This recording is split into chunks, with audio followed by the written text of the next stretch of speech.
Mga kabady, what's up? So, enough kaya itong ginawa nating pagkain. Yan, orange. Bigaan natin yung ano natin. Yan.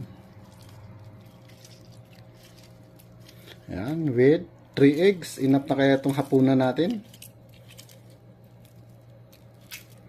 Sa tingin nyo, i-comment nyo dyan.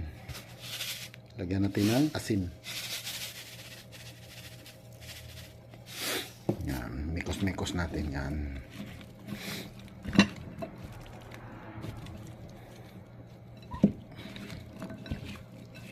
So, sa tingin nyo, enough na to?